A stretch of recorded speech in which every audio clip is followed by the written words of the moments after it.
प्रणाम दोस्तों।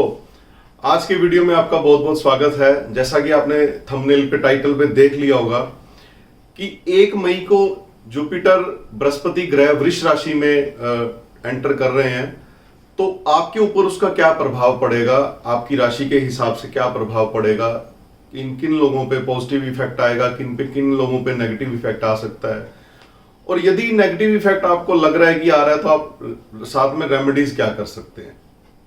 देखिए, बृहस्पति एक पॉजिटिव ग्रह है, शुभ ग्रहों के अंदर आता है, और कुछ ना कुछ हमारे जीवन में वो जो प्रोस्पेरिटी आती है, जो स्टेबिलिटी आती है, पैसा आप ये कह सकते हैं, जो धन है, सोना है, मान सम्मान है, ये सारी क्या सारी चीजें हम बृहस्पति से कंसीडर करते हैं। एक वो शिक्षक जो बिना लालच के दूसरों को राह दिखाता है, वो भी बृहस्पति गवर्न करता है उसको भी। आपके घर में जो बड़े बुजुर्ग हैं उनको भी बृहस्पति गवर्न करता है। तो इन टोटलिटी आपकी जो सुख समृद्धि है उसका कारक कहीं ना कहीं बृहस्पति होगा ही होगा आपकी लाइफ के अंदर।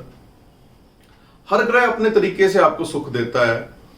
शुक्र ग्रह आपको लग्जरी देता है, लेविश लाइफ देता है, और यदि हम बात करेंगे चंद्रमा की तो लिक्विड कैश वो आपको देता है। शनि मंगली जमीन जायदाद, बड़ी बड़ी फैक्ट्रियां, ये इन ग्रहों से देखी जाती हैं। अकल्ट साइंस से जो आदमी को पैसा आता है, जो टेक्निकल कामों से पैसा आता है, वो राहु केतु से देखा जाता है। सरकारी धन के लिए हम सूर्य को कंसीडर करते हैं। तो इस तरह से जो अकाउंटेंसी से रिलेटेड कार्य है वो बुध से देखते हैं। ओवरऑल इन टोटलिटी जो लेन देन, व्यापार का जो लेन देन है वो बुध ग्रह से देखते हैं। तो हर ग्रह के पैसा देने के या हर ग्रह के सुख समृद्धि देने के अपने तरीके हैं। लेकिन एक कहावत है कि पैसा वही होना चाहिए इंसान के पास जो पैसे के साथ साथ सम्मान भी बढ़ता जाए, या सम्मान के साथ साथ पैसा बढ़ता जाए। यदि आपका पैसा बढ़ रहा है और आप सम्मान खो रहे हैं तो वो पैसा आपके किसी काम का नहीं है। और यदि सिर्फ सम्मान बढ़ रहा है और पैसा नहीं आ रहा तो भी उसका क्या करोगे। तो बृहस्पति आपको पैसा चाहे कम दे, लेकिन ये वो पैसा देगा जिसके अंदर सम्मान शामिल होगा, जिसमें आपकी इज्जत शामिल होगी। आपके दुनिया छोड़ के जाने के बाद आपके बच्चों को पूछा जाएगा, आपके बच्चों की भी इज्जत की जाएगी। आपके यदि आपका बृहस्पति अच्छा है तो आपके बच्चों को भी वही रिस्पेक्ट मिलेगी जो आपने कमाई। तो अब 1 मई 2024 को बृहस्पति देव राशि मेष राशि छोड़ करके वृष राशि में एंटर कर रहे हैं। तो मेरे कई क्लाइंट्स का मुझे फोन आया कि सर हमारे लिए कैसा होगा। तो कुछ कुंडलियां देखी, तो बाद में ये निर्णय लिया कि क्यों ना एक वीडियो बना दिया जाए इसके ऊपर, जिसके ऊपर आपको, जिससे सबको ये पता लग सके कि ये बृहस्पति का गोचर आपके लिए कैसा हो सकता है। तो यदि दोस्तों पहली बार आप चैनल पे आए तो सब्सक्राइब जरूर करें ताकि आपको सभी वीडियो मिलते रहें। एक बहुत फेमस ऑथर एस्ट्रोलॉजी के हैं, H.N. कार्टवे। तो उनकी बुक्स के अंदर एक वर्णन आता है। एक लाइन में यदि मैं बात करूंगा तो उन्होंने सिंपल सी एक लाइन में ये लिखा है कि बृहस्पति ग्रह जब आपके कुंडली के 2, 5, 7, 9 और 11 भाव में गोचर करेंगे या इन भावों को प्रभावित करेंगे तो वो गोचर आपके लिए अच्छा होगा। उसके उलट यदि वो आपके कुंडली के अंदर भाव 1 के अंदर से गुजरेंगे, 3 से गुजरेंगे, 4 से गुजरेंगे, 6 से गुजरेंगे, अष्टम से गुजरेंगे, दशम से गुजरेंगे और द्वादश से गुजरेंगे, तब कहीं ना कहीं थोड़ा बहुत आपको उसका नेगेटिव इंपैक्ट, या जितना पॉजिटिव एक बृहस्पति ग्रह के जितने पॉजिटिव इंपैक्ट आते हैं उतने ना आकर के उससे थोड़े से कम मिलेंगे, या आपका वो पार्ट जो है वो लाइफ का वो न्यूट्रल सा निकल जाएगा। बस थोड़ा सा स्ट्रगलिंग आपका चलता रहेगा और जीवन आपका नॉर्मल चलता रहेगा। क्योंकि बृहस्पति ग्रह की एक खूबसूरती ये है कि ये कहीं भी ट्रांजिट करें बहुत ज्यादा नेगेटिव फल कभी नहीं देंगे आपको। ठीक है, थोड़ा बहुत कभी कभी ये मान सम्मान में कमी आना, बहुत ज्यादा एक्सट्रीम लेवल पे खराब हो जाता है तो आपका गोल्ड तक भी गिरवी रखा जा सकता है। बृहस्पति ग्रह यदि दशा भी आपके कुंडली के हिसाब से भी अच्छा नहीं है, गोचर भी खराब चल रहा है और ऊपर से दशा भी बाई चांस उसकी बृहस्पति ग्रह की आ जाती है, गोचर का सबसे ज्यादा फल आपको 2 तरीकों से देखने को मिलेगा। एक तो वो आपकी कुंडली में कहां पे सिचुएटेड है, दूसरा क्या उस ग्रह की दशा चल रही है या नहीं चल रही। यदि दशा नहीं चल रही तो इंपैक्ट कुछ उसके कम हो जाते हैं, तो इसीलिए हम बेशक राशि के हिसाब से ये इंटरप्रिटेशन जरूर करते हैं कि अब बृहस्पति कहां गोचर कर रहा है, तो लेकिन जब उस साल के अंदर चाहे थोड़े पीरियड के लिए सही अंतरदशा, प्राण दशा, सूक्ष्म दशा, जब जब वो बृहस्पति की दशा कहीं ना कहीं टच करेगी तो आपको गोचर के फल आपको अपनी लाइफ में फलीभूत होते मिलेंगे ही मिलेंगे। तो इन टोटलिटी 2, 5, 7, 9 और 11 यदि इन भावों से ये गुजर रहा है तो बहुत पॉजिटिव रहेगा आपके लिए। और 1, 3, 4, 6, 8, 10 और 12 इन भावों से यदि गुजर रहा है तो थोड़ा बहुत आपको ये परेशानी दे सकता है। ये तो था इन टोटलिटी। एक लाइन में यदि हम सार की बात करेंगे तो जो ग्रंथकार ने जब बृहस्पति के गोचर का चैप्टर स्टार्ट किया तो एक लाइन में लिख दिया, बाद में हालांकि डिटेल सब में दी गई है, हर अच्छे क्लासिकल ग्रंथ में उसकी डिटेल दी गई है।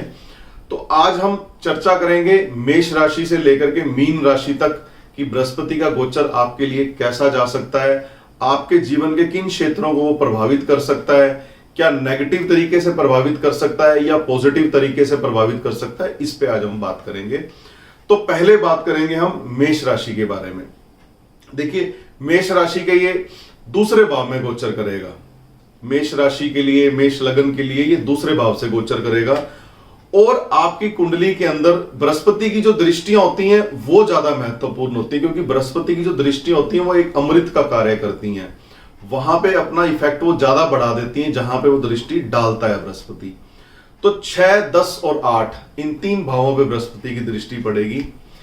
दूसरे भाव में बृहस्पति गोचर करेगा। दूसरा भाव आपके कुटुंब स्थान को, आपके धन स्थान को, इन चीजों को रिप्रेजेंट करता है। और अष्टम जो भाव है आपके जीवन के अंदर गड़ा धन भी इंडिकेट करता है, रिसर्च भी इंडिकेट करता है और एकदम से आने वाली शारीरिक समस्या को भी इंडिकेट करता है। और 10वां भाव जो है वो आपके प्रोफेशन को, कि आपकी किस्मत का मैदान कितना बड़ा है, कितना आगे तक आप ग्रो कर सकते हो लाइफ में। छठा भाव आपके क्लाइंट्स, आपकी नौकरी, कंपटीशन, रोग, शत्रु, इन चीजों को रिप्रेजेंट करता है। तो बृहस्पति मेष राशि के लिए जब दूसरे भाव से गुजरेंगे तो धन संबंधी फायदे देकर के जाएंगे, कंपटीशन में सफलता देकर के जाएंगे। कोई यदि आपको लग रहा है कि कोई ऐसा रोग है जिसकी रिकवरी नहीं हो पा रही, उसकी रिकवरी भी संभव है हो सके। और यदि जो लोग रिसर्च ओरिएंटेड काम करते हैं, जो टेक्निकल फील्ड के अंदर हैं, कोई ना कोई अकल्ट साइंस के अंदर हैं, अगर वो मेष राशि के व्यक्ति हैं तो डेफिनेटली उनको ये ठीक ठाक पैसा दे सकते हैं, ठीक ठाक आपको फायदा दे सकते हैं। प्रोफेशनल गेन्स आपको दे सकते हैं, आपकी कोई प्रमोशन रुकी हुई है उसमें आपको फायदा दे सकते हैं। हो सकता है 8वां घर LIC के पैसे को भी रिप्रेजेंट करता है, तो हो सकता है आपकी कोई पॉलिसी मैच्योर हो रही हो, इस साल आपको पैसा मिल जाए। तो जो आपने डेड एंड इन्वेस्टमेंट कर रखी थी उसका आपको इस साल इस बृहस्पति के गोचर में फायदा मिल सकता है, स्पेशली यदि मैं मेष राशि वालों की बात करूंगा। और यदि ये नेगेटिव होगा अगर आपके लिए, अगर मान लीजिए आपकी कुंडली में बृहस्पति कहीं ना कहीं नेगेटिव बैठा है तो ये छठे भाव को प्रभावित कर रहा है, 8वें को प्रभावित कर रहा है, तो थोड़ा बहुत आपको कंपटीशन लाइफ में ज्यादा फेस करना पड़ सकता है। कोई एक आध गुप्त शत्रु भी आपको तंग कर सकता है और कहीं ना कहीं कोई छोटी मोटी बीमारी भी आपको लग सकती है। इसका भी आपको ध्यान रख के चलना पड़ेगा, क्योंकि जब भी कुंडली का कोई भाव किसी ग्रह से प्रभावित होता है तो ऐसा नहीं है कि वो सिर्फ पॉजिटिव ही फल दे, वो नेगेटिव फल भी आपको दे सकता है। तो उसका भी आपको थोड़ा सा ध्यान रख के चलना पड़ेगा। एज ए रेमेडी आप क्या कर सकते हैं, आप थोड़ा सा केसर, थोड़ी सी चने की दाल यदि आप मंदिर में देंगे और साथ में दूध भी ऐड करके देंगे तो इससे आपको फायदा मिलेगा। प्रयास करें कि किसी वृद्ध ब्राह्मण का आशीर्वाद जरूर लें।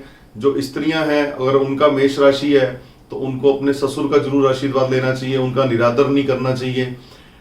यदि आदमी है, मेल पर्सन है, तो अपने पिता से संबंध अच्छे रखने चाहिए, अपने ससुर से अच्छे संबंध रखने चाहिए, ताकि मेष राशि वालों को ये बृहस्पति का गोचर अच्छे से फायदा देके जा सके। अगली राशि आती है वृष राशि, टॉरस। वृष राशि के अंदर ही एंटर कर रहे हैं। अब बृहस्पति देव देवों के गुरु हैं और असुरों के गुरु शुक्र देव माने जाते हैं, जो कि वृष राशि के स्वामी हैं। बेशक दोनों कैसे भी आपस में इनकी मतलब चाहे ना बने, लेकिन अब वृष राशि के जो गुरु हैं शुक्र गुरु शुक्राचार्य, उनका भी काम है पढ़ाना, टीच करना, रास्ता दिखाना, और बृहस्पति का कार्य भी है पढ़ाना, रास्ता दिखाना। अब आप ये कह सकते हो कि सेम प्रोफेशन के लोग इकट्ठे हो रहे हैं, लेकिन पॉजिटिव वे में इकट्ठे हो रहे हैं, कोई शास्त्रार्थ या लड़ाई झगड़े के लिए इकट्ठे नहीं हो रहे हैं। सिर्फ बृहस्पति देव उस वातावरण में जा रहे हैं जिसको कि शुक्र देव रिप्रेजेंट करते हैं। तो वृष राशि के अंदर जब बृहस्पति देव जाएंगे तो कहीं ना कहीं ये फाइनेंस को भी प्रभावित करेंगे, इकोनॉमिक्स को प्रभावित करेंगे, ज्ञान को प्रभावित करेंगे। तो वृष राशि के लिए कैसा रह सकता है बृहस्पति का गोचर? लग्न में या बृहस्पति देव वृष राशि के अंदर पहले भाव में एंटर कर रहे हैं, ये वहां से 5वें भाव को, 9वें भाव को, 7वें भाव के ऊपर दृष्टि डालेंगे। तो ऐसे व्यक्ति जो पार्टनरशिप में कोई कार्य करना चाहते हैं उनके लिए ठीक है, लेकिन चूंकि हर चीज के नेगेटिव एस्पेक्ट भी होते हैं तो अपनी डॉक्यूमेंटेशन प्रॉपर करें। शादी जिनकी नहीं हो रही थी, शादी के चांस बढ़ जाएंगे। पेट से संबंधित बीमारियां कोई यदि आपको चल रही थी तो उसमें आपको रिलीफ मिल सकता है। घर के बुजुर्गों का आपको साथ मिल सकता है, कोई ना कोई बेनिफिट आपको आपके अपने घर के बुजुर्गों से मिल सकता है इस दौरान। तो वृष राशि के लिए ओवरऑल ये मैं कहूंगा कि एवरेज से लेकर के अच्छी कंडीशन में ये गोचर हो सकता है। सावधानियां क्या रखनी है आपको? यदि पार्टनरशिप करने जा रहे हैं तो अपना जो डॉक्यूमेंटेशन है उसका ध्यान रखें। शादी करने जा रहे हैं तो कुंडली जरूर मिलाएं, बुजुर्गों की सेवा करें। पेट से संबंधित कोई रोग उत्पन्न ना हो उसके लिए आप ध्यान रखें। थोड़ा सा खान पान के ऊपर अपने संयम रखने का प्रयास करें, ये वृष राशि वालों को हिदायत रहेगी। और गले में गोल्ड जरूर धारण करें। यदि आपको लग रहा है कि कोई नेगेटिव इफेक्ट इस गोचर से आपको आ रहे हैं या 1 मई के बाद सडनली आपका समय बदल गया है, तो उसके लिए गले में सोना जरूर धारण करें। गाय को आप पीली चने की दाल खिला सकते हैं, उससे भी आपको फायदा मिलेगा। अब मैं बात करूंगा कि मिथुन राशि के लिए या मिथुन लगन के लिए ये कैसा हो सकता है बृहस्पति का गोचर। 12वें भाव में गोचर करेंगे। 12वां भाव जनरली हम अच्छा नहीं मानते, कुंडली का व्यय स्थान होता है, परंतु ये भाव हमें मोक्ष भी दिलाता है, ये भाव हमें विदेश यात्रा भी करवाता है। और यदि हमारे कर्म अच्छे नहीं है, ये भाव हमें जेल भी भिजवा सकता है, हॉस्पिटल भी भिजवा सकता है। तो अब बृहस्पति देव यहां पे आ रहे हैं जहां से वो चौथे भाव को, छठे भाव को और 8वें भाव के ऊपर दृष्टि डालेंगे, क्योंकि 5वीं और 9वीं दृष्टि बृहस्पति की होती है और 7वीं दृष्टि बृहस्पति की होती है। तो 12वें में बैठ करके अगर आप स्पिरिचुअलिटी की तरफ मूव करते हो तो ये आपका खर्चा भी कम करवाएंगे, आपको बीमारियों से भी बचा के रखेंगे, और विदेश जाने का यदि आप प्रयास कर रहे थे उसमें भी आपको फायदा देंगे। कोई संपत्ति खरीदने का आपका विचार चल रहा था, काफी टाइम से पेंडिंग चल रहा था, उसमें भी आपको बेनिफिट मिलेगा। अकल्ट साइंस में जाने का बेनिफिट आपको मिल सकता है। यदि आप मिथुन राशि के हैं तो ये चीजें आपको फायदा देखने को मिल सकता है। लेकिन यदि आपके कर्म ठीक नहीं है, आपने कुछ ऐसे कर्म किए जिससे ये बृहस्पति खराब हो गया आपकी कुंडली के अंदर, तो ये बृहस्पति आपको अस्पताल भी भेज सकता है, किसी लीगल चीज में भी अटका के रख सकता है, मान सम्मान पे आपके ठेस पहुंचा सकता है। और यदि कोई गड़बड़ आपने ज्यादा अपनी तरफ से की तो भाई 4th हाउस के अंदर आपकी संपत्ति भी है, बिकवा सकता है, और कहीं ना कहीं से कुछ बीमारी भी आपको ये दे सकता है, क्योंकि चौथे भाव को ये प्रभावित कर रहे हैं, 8वें को प्रभावित कर रहे हैं, और 12वें से ये छठे भाव को भी प्रभावित कर रहे हैं। तो ये आपको देख करके चलना पड़ेगा। अपने कर्म ठीक रखने का प्रयास करें, मेडिटेशन जरूर करें, स्पिरिचुअलिटी में जाएं। किसी बड़े बुजुर्ग का या ऐसा व्यक्ति जो बृहस्पति ग्रह को रिप्रेजेंट करता है, जैसे आपके शिक्षक हैं, पिता हैं, दादा हैं, कुलगुरु हैं, इनकी बद्दुआ ना मिले किसी तरीके से आपको, क्योंकि 12वां भाव जो है ये आशीर्वाद को भी रिप्रेजेंट करता है और ये श्राप को भी रिप्रेजेंट करता है, ये मोक्ष को भी रिप्रेजेंट करता है, ये हॉस्पिटल को भी रिप्रेजेंट करता है। तो इट डिपेंड्स ऑन यू कि आपने अपने कर्मा को ठीक रख के इससे फायदे कैसे लेने हैं। कोई भी ग्रह हर राशि के लिए या हर भाव के हिसाब से ना तो पूरा पॉजिटिव हो सकता है, ना वो पूरा नेगेटिव हो सकता है। काफी चीजें आपके अपने हाथ में हैं, काफी चीजें आपके कर्मों के हिसाब से चलेंगी। श्री गुरु ग्रंथ साहब के अंदर एक वाक्य आता है, कर्मों अपनो अपनी के नेड़े के दूर। तो जो भी आपके कर्म है वो आपके ऊपर निर्भर करता है कि आप कैसे कर्म करते हैं और कैसे फल आप उससे ले सकते हैं। अगली राशि आती है कर्क राशि, जिसके 11वें भाव में गोचर करेंगे। तीसरे भाव को, 7वें भाव को और 5वें भाव को प्रभावित करेंगे। तीसरा भाव आपकी कुंडली का भाई बहनों को रिप्रेजेंट करता है, आपके पराक्रम को रिप्रेजेंट करता है, आपके पुरुषार्थ को रिप्रेजेंट करता है, और यदि आपका कोई भाई बहनों से झगड़ा चल रहा है तो बहुत अच्छा समय है, उसको डिसॉल्व करें, कैसे भी करके उनसे मिल करके बातचीत करके उनको सहयोग करें और उनका सहयोग भी आपको मिले तो आगे बढ़ने का प्रयास करें जीवन के अंदर। यदि आप शादी के लिए प्लान कर रहे हैं, पार्टनरशिप के लिए प्लान कर रहे हैं, तो सप्तम भाव आपका एक्टिवेट कर रहा है बृहस्पति, इससे आपको फायदा मिल सकता है। और पंचम भाव, यदि आप संतान के लिए सोच रहे हैं, एजुकेशन के बारे में सोच रहे हैं, तो भी आपके लिए पॉजिटिव ये रह सकता है लाइफ के अंदर। और वैसे भी बृहस्पति का जो गोचर है 11वें भाव में बड़ा अच्छा माना गया है, तो आपके लिए ओवरऑल ये ठीक रहेगा। लेकिन अगेन आपको अपने भाई बहनों से बना करके रखनी पड़ेगी, अपने लाइफ पार्टनर की रिस्पेक्ट करनी पड़ेगी, अपने पार्टनर की फीलिंग को समझना पड़ेगा, तभी आपको फायदा दे सकता है कहीं ना कहीं। अगली जो राशि आती है सिंह राशि, जिसके दशम भाव में बृहस्पति देव गोचर करेंगे। दशम भाव में गोचर जनरली बृहस्पति का बहुत अच्छा नहीं मानते, कभी कभी प्रोफेशनली थोड़ा सा अनस्टेबल व्यक्ति को कर देता है, और ये दूसरे भाव को, चौथे भाव को और छठे भाव को प्रभावित करेगा वहां से। तो अगेन यहां पे बैठ करके आपको थोड़ा बहुत ये हल्की फुल्की कोई बीमारी दे सकता है, कोई गुप्त शत्रु सता सकते हैं। दूसरे भाव के अंदर आपको आपका जो खजाना है, घर है, घर के अंदर जो आपका पैसा पड़ा है उसका आपको ध्यान रखना पड़ेगा। वृद्धि भी हो सकती है उसके अंदर, ऐसा नहीं है कि खराब है। इन जनरली 10वें भाव में बृहस्पति का गोचर बहुत अच्छा नहीं माना जाता, तो थोड़ा बहुत आपको इन चीजों का ध्यान रखना पड़ेगा। नाजायज खर्चे आपके ना आए, गुप्त शत्रु आपको तंग ना करे, माता के स्वास्थ्य का आपको ध्यान रखना पड़ेगा।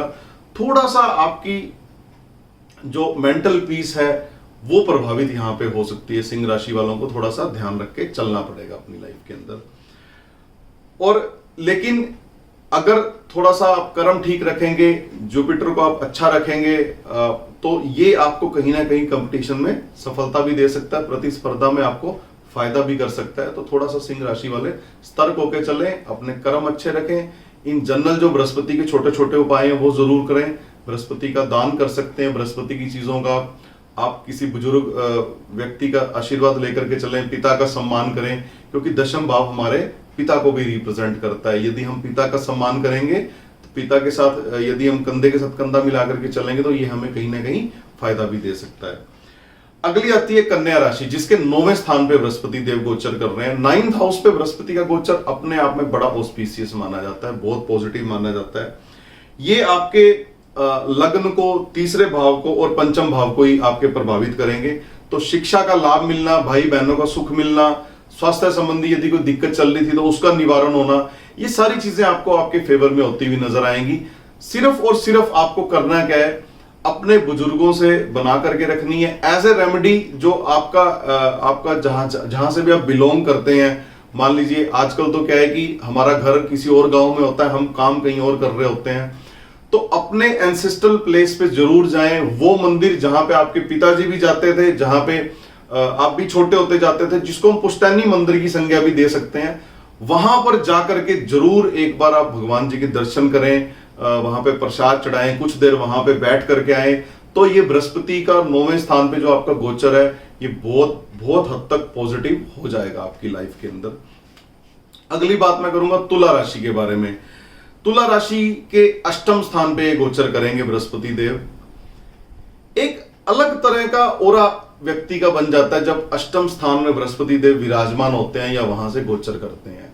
व्यक्ति यदि परमात्मा की भक्ति करे, स्पिरिचुअलिटी में जाए, अकल्ट साइंस में जाए, तो ये बृहस्पति बड़ा यहां पे पॉजिटिव हो जाता है। लेकिन यदि मैं मटेरियलिस्टिक वर्ल्ड की बात करूं, भौतिक सुखों की बात करूं, तो उसमें न्यूनता ले आता है थोड़ा सा ये। आप ये भी कह सकते हो कि ऐसे कुछ कार्य जो आपने किए नहीं कभी जीवन में, बेवजह आपके लिए अफवाहें भी फैल सकती हैं। बृहस्पति अष्टम का कभी कभी थोड़ा बहुत कलंकित व्यक्ति को करवा देता है। तो यदि आप स्पिरिचुअलिटी में जाएंगे, अकल्ट साइंस में जाएंगे, तो प्रैक्टिकली ये आपको फायदा भी दे सकता है। तो यहां पे ये कहा गया है कि यदि आप एक योगी की भांति अपने कर्म से जुड़े रहेंगे, फोकस्ड रहेंगे अपनी लाइफ के अंदर, और पाखंड से दूर रहेंगे, दिखावे से दूर रहेंगे, तो प्रैक्टिकली ये बृहस्पति यहां पे आपका बहुत पॉजिटिव भी हो सकता है। ये यहां पे बैठ करके 12वें भाव को, चौथे भाव को और दूसरे भाव को प्रभावित कर रहा है। तो धन संबंधी आपको फायदे मिलेंगे, लेकिन पैसे के अंदर यदि आप मटेरियलिस्टिक वर्ल्ड का सोचेंगे, हर वक्त पैसा पैसा है पैसा, यदि आप इस तरह की थ्योरी पे चलेंगे तो ये कहीं ना कहीं आपको बदनाम कर सकता है, लांछन आपके ऊपर लगवा सकता है। पैसा कमाइए पर उसकी चिंता करना छोड़ दीजिए, अपने आप ये बढ़ता रहेगा। और 12वां भाव मोक्ष को भी रिप्रेजेंट करता है, तो अकल्ट साइंस में जाइए, स्पिरिचुअलिटी में जाइए, किसी अच्छे गुरु से दीक्षा लीजिए। ये आपका टाइम बहुत अच्छा है, परमात्मा के बहुत नजदीक आप अपने आप को पाएंगे। तो स्ट्रेस फ्री होकर के मेडिटेशन की तरफ जाने का प्रयास करें, किसी अच्छे पवित्र स्थान पे जाएं, 2 दिन 4 दिन वहां पे बिताएं, तो ये आपको फायदा कहीं ना कहीं लाइफ में कर सकता है। एज ए रेमेडी आप अपने हाथ पे एक पीले रंग का धागा जरूर बांधिए, इससे आपको फायदा मिलेगा। आप किसी ना किसी तरीके से सुबह जल्दी उठ करके मेडिटेशन से जरूर जुड़िए, इससे आपको बहुत फायदा मिलेगा। करके देखिए, जरूर आपको फायदा मिलेगा। अगली राशि आती है वृश्चिक, जिसके कि 7वें स्थान पे बृहस्पति देव गोचर कर रहे हैं। 11वें तीसरे भाव को और आपके पहले भाव को ये प्रभावित करेंगे दृष्टियों से अपनी।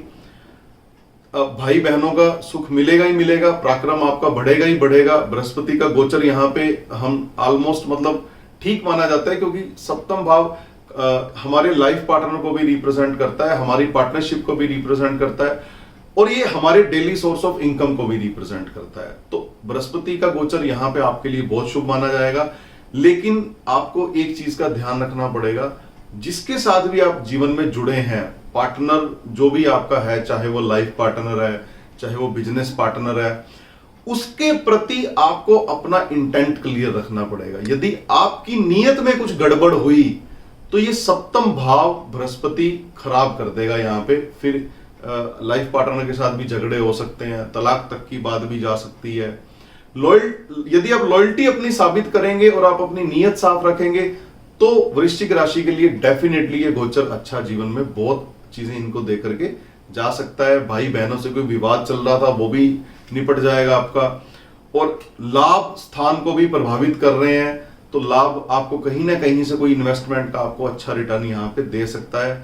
स्वास्थ्य आपका बढ़िया रहेगा। यहाँ पे करना क्या है, आपको सिर्फ अपने पार्टनर्स के प्रति अपनी नीयत को साफ रखना है, और यदि यथासंभव आप उपाय के तौर पे जब भी आपको मौका लगे, यहां पर आप किसी न किसी तरीके से थोड़ा बहुत बारिश में नहाने का प्रयास करें। बृहस्पति जब 7वें भाव में विराजमान होता है तो वो पानी या वो आसमान की बारिश का पानी आपको बहुत फायदा दे सकता है। कहीं ना कहीं आपको कुछ ना कुछ ये स्ट्रेस फ्री करके जाएगा, क्योंकि 7वें भाव में जब बृहस्पति आता है तो कभी कभी थोड़ा सा आपको मटेरियलिस्टिक वर्ल्ड से डिटैच करने का प्रयास करता है, तो आप खुद को फंसा हुआ महसूस करते हो, तो मेंटली स्ट्रेस उसकी वजह से होने लगता है। तो यदि आप बारिश के पानी में नहाते हैं, चंद्रमा ग्रह की कुछ पूजा करते हैं, दूध का दान करते हैं, तो आपको यहां से मेंटली थोड़ा सा रिलीफ मिलेगा। आप चने की दाल दूध में भिगो करके शिवलिंग पे जरूर चढ़ाइए, इससे आपको अच्छा फायदा मिल सकता है। अगली मैं बात करूंगा कि धनु राशि, जिसके स्वामी खुद बृहस्पति देव हैं, धनु राशि के 6ठे भाव से गोचर करेंगे और दूसरे भाव को 10वें भाव को और 12वें भाव के अंदर दृष्टि डाल करके उसको प्रभावित करेंगे। 6ठे भाव में बृहस्पति का गोचर कोई बहुत अच्छा नहीं माना जाता। समटाइम ये कुछ कुछ छोटा मोटा बीमारियों को, शत्रुओं को ये जन्म दे देता है, लेकिन आपका कहीं किसी क्लाइंट के पास यदि पैसा अटका पड़ा है, वो भी आपका ये निकालने में सहायक है। तो थोड़ा सा आपको सावधानी रख के चलना पड़ेगा। वैसे भी 9वीं राशि का स्वामी बृहस्पति है, जब अपने से 6ठे में गोचर करेगा तो थोड़ा बहुत कई बार स्वास्थ्य संबंधी परेशानी दे सकता है, थोड़ा बहुत हो सकता है आपको कंपटीशन अपनी लाइफ में फेस करना पड़े। लेकिन यदि आप अपनी तरफ से ठीक रखेंगे, संयम रख के चलेंगे, तो कहीं ना कहीं आपको ये कोई परेशानी नहीं आने देगा। और कन्या पूजन यदि आप कर सके, पीले रंग की मिठाई आप किसी ना किसी रूप से माँ दुर्गा को चढ़ाएं, छोटी कन्याओं को बांटें, तो कुछ ना कुछ आपको ये फायदा जरूर करके जाएगा। कुछ ना कुछ जो भी आपकी समस्याएं चल रही हैं उससे आपको निजात जरूर मिलेगी इसके अंदर। अगली मैं यदि राशि की बात करूंगा तो मकर राशि, कैप्रिकॉर्न, जिसके ये 5वें भाव से गोचर करेंगे और पहले भाव को, 9वें भाव को और 11वें भाव को ये प्रभावित करेंगे। तो 5वें भाव से जब बृहस्पति देव गोचर करते हैं, संतान के लिए, शिक्षा के लिए बहुत शुभ माने जाते हैं, क्योंकि यहां से इनकी दृष्टि 9वें भाव पे पड़ती है, जो कि 9वें भाव का कारक बृहस्पति खुद है, और 5वें भाव का भी कारक जो है बृहस्पति ही होता है। यहां पे गोचर इसका बड़ा पॉजिटिव माना जाता है। तो जो आपके शिक्षक हैं उनका कभी निरादर मत करें। जब भी हम किसी भी ग्रह की बात करते हैं, उसके अच्छे या बुरे प्रभाव कुछ ना कुछ शर्तों के अंदर बंधे होते हैं। तो यहां पे यदि आप अपने शिक्षक की और अपने जो आपके बच्चे हैं, आपके शिक्षक हैं, जिन जिन जिन चीजों को भी ये भाव रिप्रेजेंट करता है, यदि उनके साथ आपके संबंध मधुर है, उनके प्रति आपकी नीयत यदि साफ है, तो ये आपको अच्छा लाभ दे सकता है, मनचाही इच्छाएं आपकी पूरी करवा सकता है, धर्म संबंधी कार्यों में आपको फायदा दे सकता है, कोई बुजुर्गों से कोई संपत्ति का लाभ मिलना था वो आपको मिल सकता है, आपका स्वास्थ्य अच्छा रहेगा, कोई ऐसी कोई माइग्रेन या ऐसी कोई इशू चल रहा था लाइफ में आपके, कोई जो पेट से संबंधित कोई बीमारी चल रही थी, तो उसमें आपको ये अच्छा खासा फायदा दे सकता है। आपको करना क्या है, आप पीले रंग की मिठाई यदि स्कूल के बच्चों में अगर बांट सकें तो ये आपको उपाय बहुत अच्छा यहाँ पे फल दे सकता है। तो यदि आपको लगे कि कोई दिक्कत यदि आपको आ रही है, आप मकर राशि के हैं, बृहस्पति का राशि बदलने के बाद से आपको दिक्कतें आ रही हैं, तो छोटे बच्चे जो स्कूल गोइंग है उनको अब किसी ना किसी रूप में पीले रंग की मिठाई या पीले रंग का कोई फ्रूट, कोई कुछ ना कुछ उनको आप डिस्ट्रीब्यूट करें, उससे आपको बहुत फायदा मिलेगा। अगली राशि है एक्वेरियस, कुंभ राशि, जिसके चौथे स्थान पे बृहस्पति देव गोचर कर रहे हैं। चौथे स्थान पे गोचर बृहस्पति का काफी हद तक ठीक माना जाता है। 12वें भाव को, 10वें भाव को और 8वें भाव को ये दृष्टि से देखेंगे। चौथे भाव में जब बृहस्पति देव गोचर करते हैं तो सबसे अच्छा समय होता है गंगा स्नान करने का, या फिर आप जिस भी धर्म से हैं, आपका जो भी रिलीजियस प्लेस है वहां पे अगर नहाने की जगह मिलती है आपको, या नहाने का स्नान करने का मौका मिलता है, तो आप जरूर करिए, आपको बहुत फायदा मिलेगा। इससे आपका प्रोफेशनल आपको राइज मिलेगा लाइफ के अंदर, और इंक्लिनेशन यदि आपकी थोड़ा सा स्पिरिचुअलिटी की तरफ रहती है तो उससे भी फायदा मिलेगा। विदेश से आपको फायदा मिल सकता है, कहीं ना कहीं से कोई गुप्त धन आपको मिल सकता है लाइफ के अंदर। तो संभव यदि हो सके तो एक्वेरियस अर्थात कुंभ राशि वालों को गंगा स्नान अगर इस अगले आने वाले 1 साल में 1 मई से लेकर के जब तक बृहस्पति देव वृष राशि के अंदर रहेंगे, 1 बार 2 बार 3 बार जितनी बार भी आपको संभव हो सकता है गंगा स्नान जरूर करें जाकर के, यदि आप हिंदू धर्म से बिलोंग करते हैं। यदि आप किसी और धर्म से हैं तो अपने किसी प्राचीन धार्मिक स्थल पे जाकर के वहां पे स्नान जरूर करने का प्रयास करें, इससे आपको बहुत फायदा मिलेगा। और ज्यादा अच्छे रिजल्ट के लिए आप थोड़ा सा साबुत हल्दी 400 ग्राम आप दूध में मिक्स करके आप जल प्रवाह कर सकते हैं। यदि आपको कोई कष्ट हो रहा है बृहस्पति से संबंधित तो आपको फायदा जरूर मिलेगा। यदि बृहस्पति की दशा चल रही है तब भी आप ये उपाय कर सकते हैं, तो भी आपको फायदा जरूर मिलेगा। अगली और अंतिम राशि आती है मीन राशि, जिसके तीसरे भाव में गोचर करेंगे और 11वें स्थान को, 9वें स्थान को और 7वें स्थान को ये प्रभावित करेंगे। जिनकी शादी नहीं हो रही थी उनकी शादी जरूर होने के चांस हैं। धर्म से जुड़ा कोई कार्य करना चाहते थे, बड़े टाइम से आप प्लान कर रहे थे अपने घर में, जो भाई बहनों के साथ मिलकर के आप करना चाहते थे, उसके लिए बड़ा अच्छा टाइम है। पराक्रम आपका बढ़ेगा, आपको अच्छा खासा फायदा देगा, लाभ दे करके जाएगा। अगेन कंडीशन वही है, आपको अपने भाई बहनों से संबंध मधुर रखने होंगे। आप इस पूरे वीडियो का एक सार ये कह सकते हैं कि जिस भी खाने में या जिस भी भाव में बृहस्पति देव आपके गोचर कर रहे हैं, उस भाव से संबंधित रिलेटिव्स को, उस भाव से संबंधित कारका को यदि आप ठीक रखने का प्रयास करेंगे तो ये गोचर आपको बहुत शुभ फल दे सकता है। अगर आपने वहां पे कुछ गड़बड़ करी अपने कर्मों से, जैसे तीसरे भाव में गोचर कर रहा है, आपने भाई बहनों से झगड़ा किया, चाहे कोई संपत्ति का विवाद है, कुछ भी है, आपने उनका निरादर किया, तो आपको ये कष्ट देना शुरू कर देगा। फिर ये आपको आपका पराक्रम डाउन करेगा, पुरुषार्थ में आपके कमी लाएगा, तरह तरह की आपको दिक्कतें देनी शुरू कर देगा। तो इसका आपको ध्यान रख करके चलना पड़ेगा। हाँ, शादी के लिए बड़े अच्छे योग हैं जिनका भी मीन राशि है उनको। आप ये भी कह सकते हैं कि जिन जिन राशियों की हमने बात की है, 7वां भाव जिनका भी प्रभावित हो रहा है दृष्टि से, उन सबका अच्छा समय चल रहा है शादी के लिए। उनको यदि कोई कष्ट आ रहा है शादी के लिए, तो चाहे मेल हो चाहे फीमेल हो, एक पुखराज यदि आप पीले रंग का धारण कर लेते हैं तो ठीक ठाक आपको फायदा मिल सकता है। नहाने के पानी में थोड़ी सी एक चुटकी हल्दी यदि आप डाल लेते हैं तो भी आपको फायदा मिल सकता है। तो दोस्तों आज हमने बात की कि बृहस्पति का गोचर आपके लिए कैसा रह सकता है, आपकी राशि के हिसाब से कैसा हो सकता है। यदि दशा चल रही है आपकी बृहस्पति की तो ये सारे फल आपके एनहेंस हो जाएंगे।